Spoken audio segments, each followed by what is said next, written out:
So I've been chasing issues with my air system on my truck ever since we had this really bad cold snap.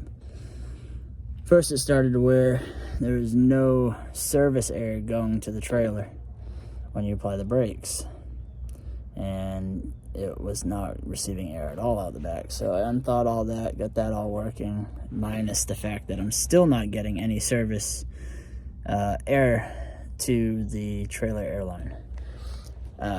So I already changed out the pressure protection valve, because I'm pretty sure that has a lot to do with it. But in the process of trying to thaw everything out, I noticed I had a leak in my governor, changed that out, and now my truck is not building air pressure. However, I think my dryer is the culprit, because there's a lot of oil in the lines, which also could indicate that my compressor is bad as well.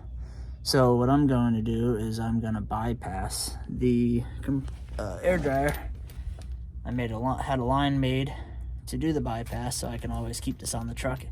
In case I ever have an issue with my dryer, I can bypass it to get to where I need to go and switch out the dryer if it happens again. You just take off. This is the main supply line that comes from the compressor. Goes into this fitting here.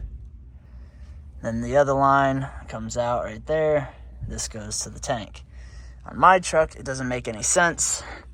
I don't seem to have a wet tank before my dryer. So it's going straight from the compressor into the dryer, into the other tank, and then so on. So that would be a wet tank after the dryer, which makes no damn sense. And this is my primary tank right here. This one right here. So this is my primary. I'm assuming it's my wet tank, and then I have two other secondaries. But these three tanks right here is all on my secondary airline gauge. So this is the only one that's on my primary. Just this one tank. So I have a feeling we're gonna have to redo a bunch of stuff here at some point. But I'm gonna try to get this new line in. I got some fittings in my pocket I gotta grab, but I'm gonna put this line in and try to get this done and see what happens. What I started having issues with last night is after the first air up, if you pump it down at all, the pressure will not build back up, which is usually an indication from the governor not telling the compressor to kick back on. But that's also controlled by the dryer, because you have a line that comes back. Actually, I don't know if it's the dryer, but you have an airline that goes back to the governor with pressure in it. And if it goes below the cutoff point, it'll pretty much tell the compressor to kick back on. So we're gonna see if that works. It's taking forever to build air. So I'm pretty sure that it still has to do with I got issues going on with the compressor as well. Now my air pressure is both just about at 125-ish, which on my secondary air gauge, I've never really had it that high. So by bypassing the dryer, it made my air pressure go up. And I know I got a leak at one of the fittings because I needed a JIC fitting on, like a double-ended JIC fitting, and I got the wrong one. So right now I got a little bit of an air leak, but it's all right because it's allowing me to do the test that I need to bypass the dryer for now. So now I'm gonna push the tractor brake in, and we're gonna see if this air pressure builds back up. That's the key. That's what I'm worried about. At least the brake pedal feels like it should, because it was soft before. Alright, so I went down to, 75 PSI. See if it starts coming back. And it's not moving. Still.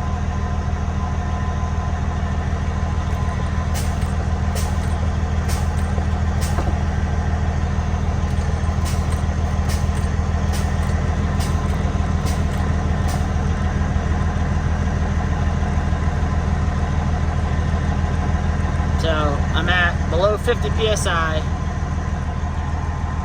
The tractor brake has not popped, and it's not even building. See if it does anything if I bump it up.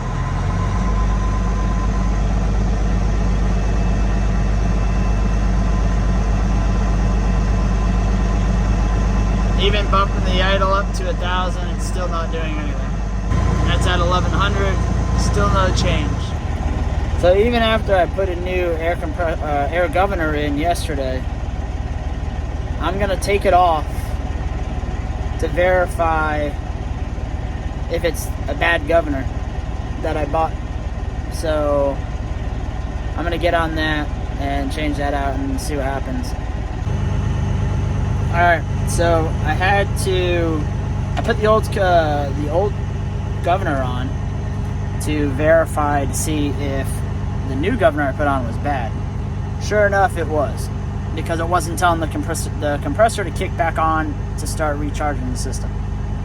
So what I did was I just went underneath, I took out that bypass line that I had made, and right now I got the truck running, building up air pressure to see how it's going to react when I pump it down again. And I also am waiting to hear the purge valve go off for the dryer, because the dryer might still be okay. I might just have to buy a new a new filter for the inside of it, but it's the style dryer that I have is a Bendix 89, I think it's called. So the filter element is actually inside of a canister that's bolted onto it. So in order for me to change it out, I have to completely drop the dryer unit and take apart the dryer to access the canister to remove that. But usually when you buy a service kit, it'll come with a new canister element, and it'll also come with a new purge valve. So right now I'm waiting to see. I'm at about 120 or so on my primary tank and about 110 on my secondary tank. And I haven't hurt, and it just purged. So that's it. So, okay, so that works. I am passing oil with my compressor, so I'm probably going to need a new compressor. And also, obviously, I'm going to have to pick up another air governor, because the one I have is starting to leak. So yeah, it looks like it's going to be a process. All right, guys.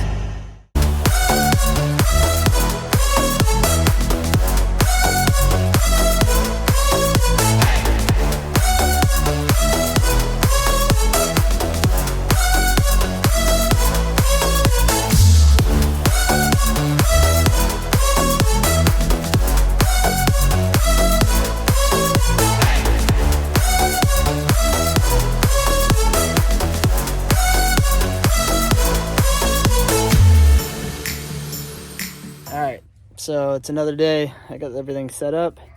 We need to get this compressor changed, air dryer cartridge changed. I got a new fuel pump, and a few other parts I'll show you here. All right, so this is the new compressor that's going on the truck. My Bendix. I got some brake clean, stuff to clean up. This is a brand new fuel pump to put in, mine as well, because it's been on, the old one's been on there for, God, I don't even know how long. It was on there when I got the truck, and I've had the truck for 3 years now, and I put a new compressor on it before. And then this is a brand new purge valve. I know I said in the video before that this sometimes when you buy the kit, it comes with it. However, it did not come with it.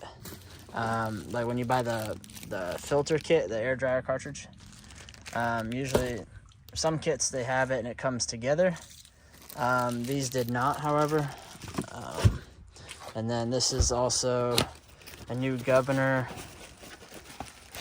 and on this one, this cap right here is a protective cap, and as you can see, it says non-adjustable. So this one is already factory set. from 105 to 130 psi. We're gonna see if it works. If not, well, this damn thing will go right back to Freightliner as well, and I'll just keep my old one on there. Now I have some other stuff on here. As you can see, this is a plug that I'm going to be putting in the bottom of the intake, because the air supply line to the compressor is actually set up that way right now. I got 2 new push lock fittings for the governor to make it easier. These are those 2 JIC fittings that I said that I needed for that air dryer bypass line I had made. And also, I picked one of these up. Now, this is handy. I mean, I know a lot of people, you might not use it. You're probably never going to use it that often. But for a couple bucks, you can pick this up at the dealer or anywhere that sells trailer parts. This is the female, but this is the emergency line for your trailer. Now, this has a block off. I got a bolt for a block off. And what this is going to do is this is going to simulate me hooking my trailer up to the truck. So to test out your service line on your truck, if you're having issues with your service line like I have been, this right here will act and make your job a whole lot easier. It'll act as if your line is hooked up. And what this is going to do when you hook up to your trailer, this air line is going to supply and fill the air tanks on the trailer. And then that's going to allow the valve in the pressure protection valve, like most people have them underneath where your lines are, under here. I don't. Mine, as you saw in the video, mine's in the frame. But when you do that, I'll actually add in some pictures of where it is, because I don't think I recorded it that day. I was just trying to get it done. But what it'll do is it'll transfer the valve inside, because it's a 2-way valve. It'll slide it over, so that way all you got to worry about is this, your service line. Also, from FLD Life himself, I saw how he did a hack where instead of getting your air line coming from your intake manifold, that's why I have this plug, just put it on its own filter. He said he was running his for 6 years with no issues. And then you're not robbing any power from that's like air or anything going into your engine. And on top of that, if your engine decides to go, or your compressor starts to go bad, you won't be pushing oil from your compressor into your intake manifold. So I'm going to give this a whirl, because my compressor was pushing oil, or my old compressor that's in the truck was pushing oil. And I noticed by my cylinder 1 intake runner that it is got oil in it. So we're going to see how well that works. And like I said, this is the cartridge right here. This cartridge goes inside of an 89 dryer. So yes, you're going to have to drop the entire dryer to change it, because you take it all apart, which honestly is really not all that bad. Some people just replace the entire dryer to make it easier, all in one shot. But I'd have to look up the price of what the dryer itself costs. I think the cartridge is like $80.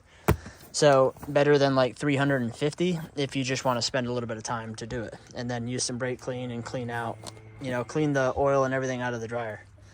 All right, let's get started. All right, so first thing we got to do is we got to drain the coolant out. And this is how I got to do it. Pull that up out of the way.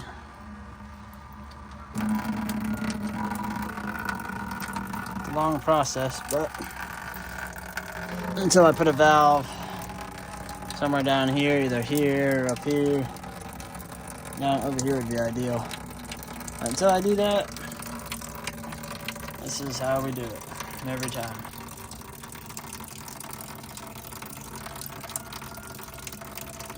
Alright, let's see. I'm going to try to set it up and time lapse it.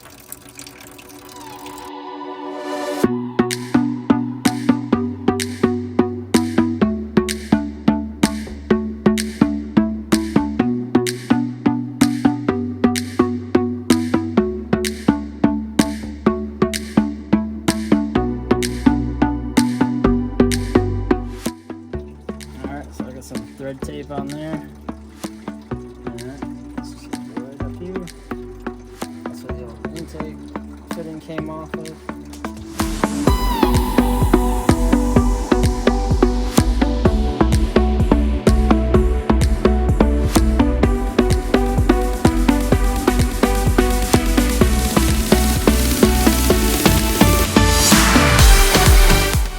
Good enough. I'll test it when the truck's running. I don't want to get it too tight because I don't want to break off and go into the manifold and then we gotta deal with all that headache until we get that off the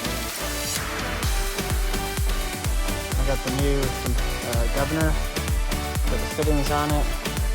This center fitting here, it's hard to do. This center fitting actually needs to be clocked over a little bit, but you can't get the bolts in it. They're like that, so we're gonna see if this works. I hope it does because the push locks make way more sense. But it's all plugged, the holes I don't need, and we'll get that in after we get all that. After we get the new compressor in. This is the new one. It's a TF 550. So we'll get this in shortly. I still got all the other stuff to take off, but right now the coolant is still draining and taking forever. And you got to remove the power steering bracket here. There's 2 bolts. You got to remove that out of the way. And then your fuel pump. You get that out of the way. So I got to disconnect all these lines so I'm putting the fuel pump on. And yeah, that should be about it.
we did this stuff in the dark last time, so we just kind of...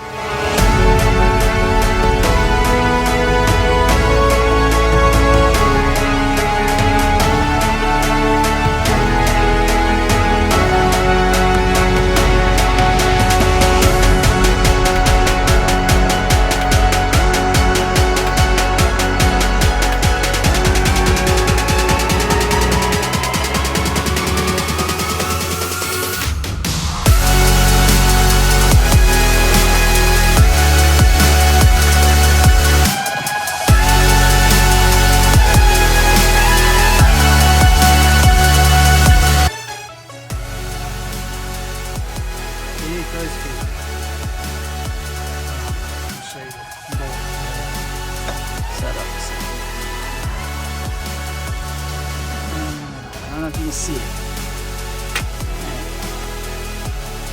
That line back here on the block. Okay, you can use, I mean, these are all open. This makes it easy. But you're gonna need a crow's foot in order to get in there. And just be careful and take your time so you don't snap that line.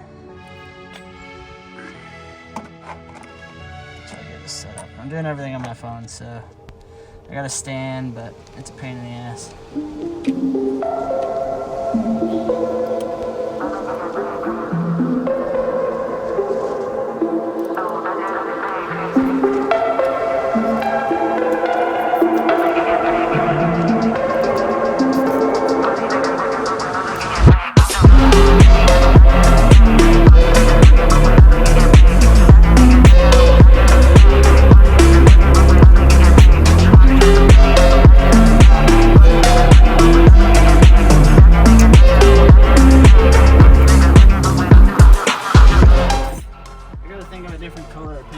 Because me and white do not get along.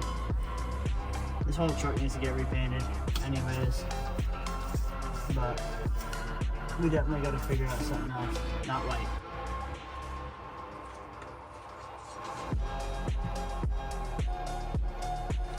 I almost thought about doing the what is it, dark forest green there, but like a flat, and then everything else black.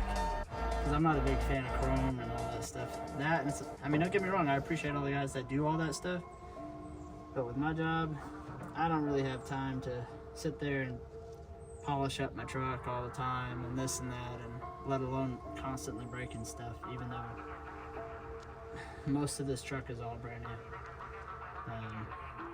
But I don't know. We'll see what happens. But I would rather have just like a dark flat green and black. I think that would look good. We'll see. We shall see. We'll let that stuff soak for a minute and then we'll get back into it.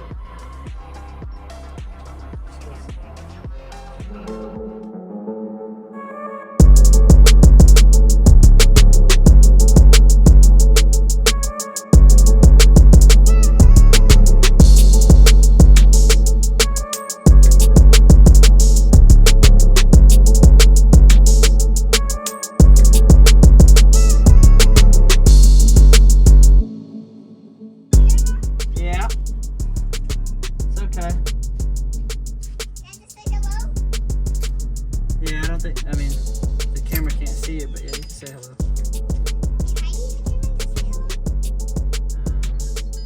It's gonna be hard because it's facing this way. You're gonna get dirty, honey. Hello! Oh, look, I can see you. You can't see me, but I'm right next to Daddy. Hello. You can probably see me now. You see my hand. So, Hello. You see my hand. So that Allen bolt that I was talking about, you can change that out with one of the other ones. So you got two on this side that are the same length and a whole lot easier to get to. I don't understand why they go from metric to standard.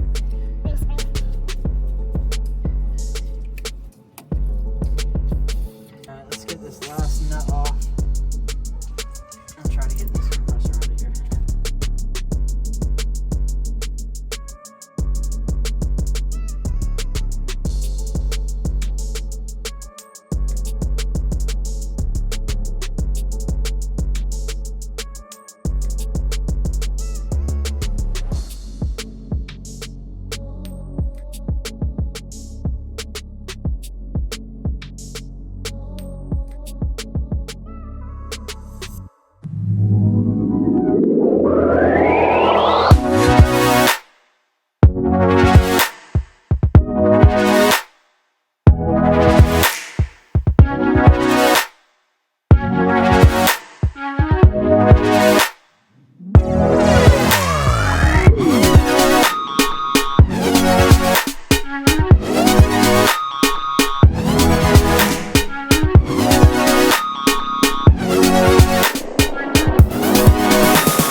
out finally.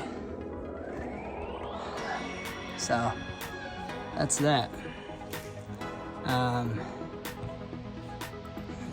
pretty good. I did an oil change just now. I'm gonna clean that up, get that little gasket off and all that, and then you got to transfer over your fittings. Got this flange here. This is a pop-off. You don't need that because that's the new one's got it over here. They come with it. So I got some fittings to swap over, some lines to change. I got a plug, put a plug in on that one, and that's pretty much about it, really. And then I get to go through the whole process of putting that back in. So give me a few minutes. I'm not gonna record this part because it's just aggravating. And I gotta change out this other power steering line that I was talking about. I'm gonna do that while I'm in here. Actually, you know what? I'm gonna do that last so that it stays clean. I'm gonna clean up some of my mess in here and get all that sorted. See, this is that 15mm nut I was talking about. It's just a guide. And that one that had the Allen on it is this bottom one back here in this little cubby.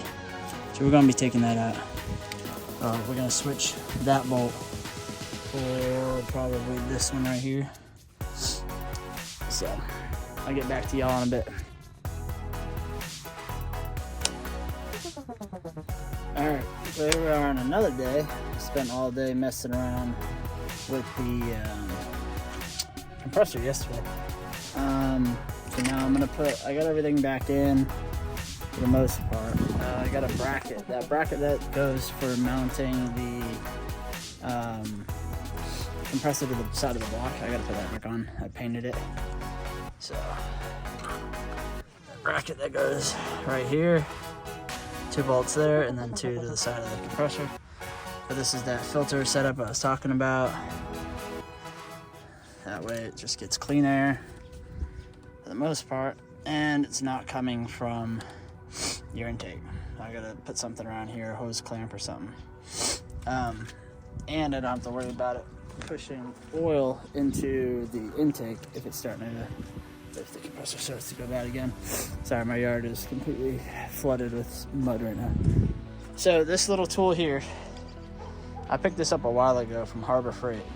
And the reason why is it's a fluid transfer pump and it's cheap. This thing's $5, or it used to be $5 when I got it. I think it was on sale. I think now it's like maybe, I don't know. It's got to be less than $10. But it takes, I think, 2 or 3 D batteries. It works.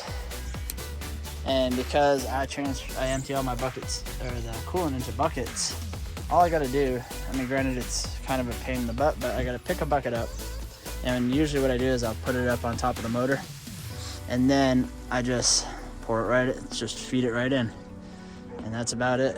All right, I'll get this set up and you can see it here in a second.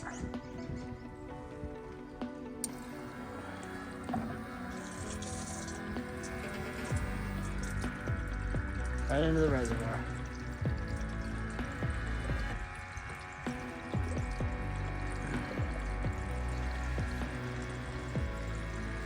And yes, there's no junk in my coolant. Coolant's still good. I'll probably do a drain and fill here shortly, but for now, so I can get this thing back going, this is what we're gonna do. All right, I gotta get the other bucket, but that's how that works. All right, so I finally started it up. Got the coolant back in, everything's buttoned up. I gotta bleed the cooling system and whatnot, and I'm watching the gauges right now, waiting to hear the purge.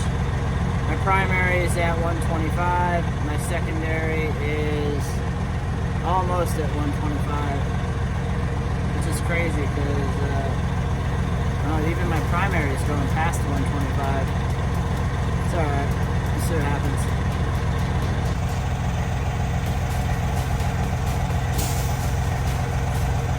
Nice. So now my primary goes up to about 130, which is the cutout on that governor.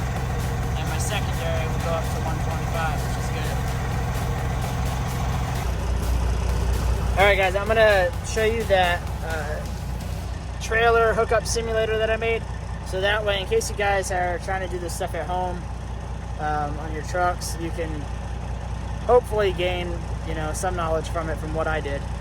But I got all my air pressure now. Everything's working right. All right. So I got plenty of air pressure. So I'm not worried. My wheels are turned, you know, facing to the left, and I'm in a muddy rut right now, so I'm not going nowhere. But what you're gonna do, you're gonna make it seem like you're actually driving. If you got wheel chocks, use them. But the air that fills up your tanks on the trailer is going to come from your red line. So once your tanks are filled up, it'll send pressure into the valve, back pressure in, and it'll move the valve in that pressure control valve that I had to put in under the truck. So you just push that. Now all my brakes are released. All right. This is that valve I was telling you about. Makes it look like it's hooked up to the trailer. So once it does that, it simulates like being hooked up to the trailer. It's filled up with air. The air is purged back. It allows the valve, my valve's in the frame. A lot of you guys have it right underneath your lines. But now watch what happens. I'm gonna use my trolley brake, but the foot brake does the same thing. But because I'm by myself right now, I'm gonna show you. So just pull the trolley brake.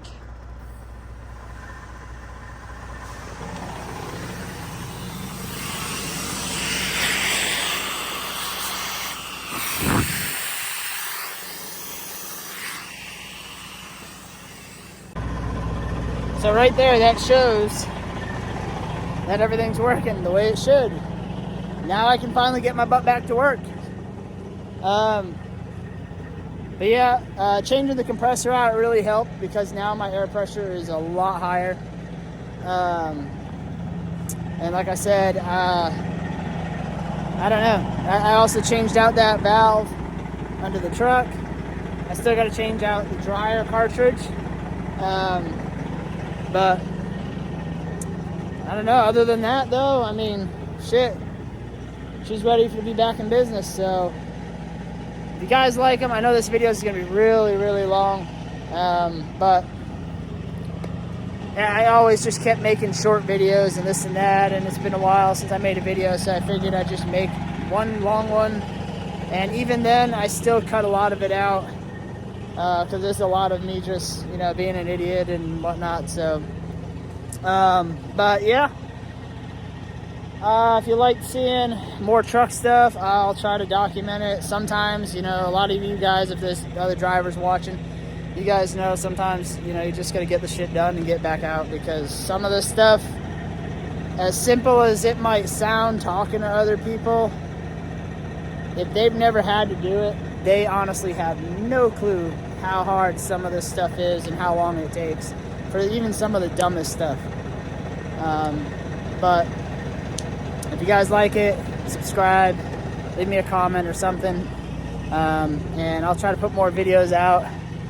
I know I got some other stuff that I'm going to be doing here soon that's Jeep related. I don't know if you guys are into Jeeps, the Cherokees anyways. I want to get into doing some of that stuff, doing some outdoor trail rides, and, you know, go hit that stuff and do some camping and fishing with the family and just get away from stuff. But if you like that stuff, stay tuned, because I will have a lot more Jeep videos coming up. I just don't have time right now. But I'll show you one of my other projects. I'm actually standing in front of it. Hold on. So this is a 2001 Cherokee. And I got this one as well as my other Cherokee.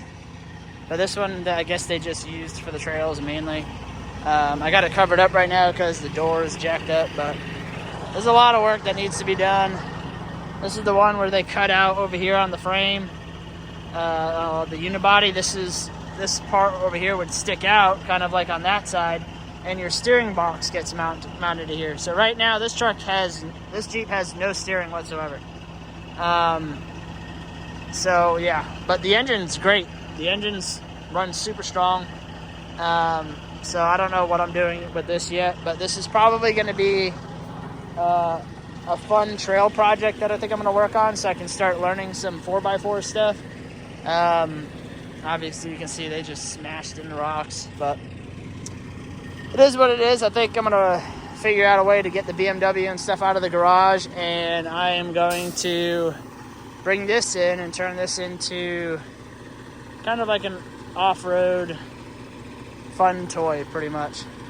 But yeah, if you like stuff like that, stay tuned, because there will be a lot of that at some point. But yeah, I hope you guys liked the video. Again, I know it's long, I'm sorry. I just wanted to cover most of the bases with everybody.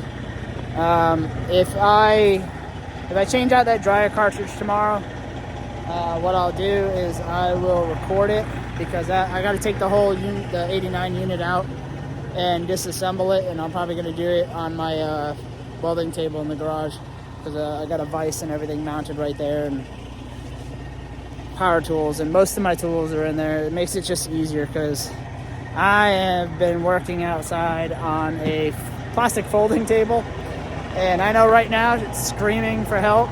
I'll show you it. So right now it's screaming for help. There was more on it yesterday, but everybody knows these things ain't light.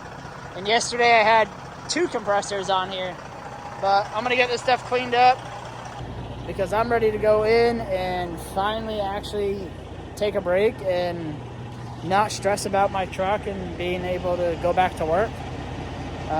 So if you guys like it, subscribe, give me a like, and I will keep making more content. And if there's stuff that you guys aren't really sure about when you have these trucks and you got a question, don't be afraid to ask. I know I look young. I'm 35. I've owned this truck now for 3 years, and I've done as much on it on my own as I can. And I still try to do that to save money, because you guys know as well as I do, the rates are going up for repairs, and I mean, you're looking at like $150 an hour or more now at a shop just for labor rate, let alone the parts. And they mark up the parts. I don't care what shop it is, they all mark up the parts, especially TA. I love the TA down there in Lafayette, Louisiana. The guys there really know what they're doing. I don't mind paying the markup to have them do it. I really don't, because those guys have helped do a lot of stuff on my truck with me, and it is what it is. But yeah, if you guys got questions with different things, electrical stuff is a headache on these trucks, especially the fact that we don't have fuse boxes, we have relay panels. So if any of you guys out there that are watching have a halfway decent relay panel that actually still has labels on it, please hit me up. Because every time I get pictures from somebody or whatever, half of them time, you can't even make out what it says. And all I want to do is I just want to get the basic idea. I know I got some of them, I can see what it says. I just want to figure out what the other ones are, and at least it'll give me an idea of where to test, so I can troubleshoot and figure out which ones are which, and then I can just make my own label for it. All right, guys, thanks a lot. See you guys next time. Later.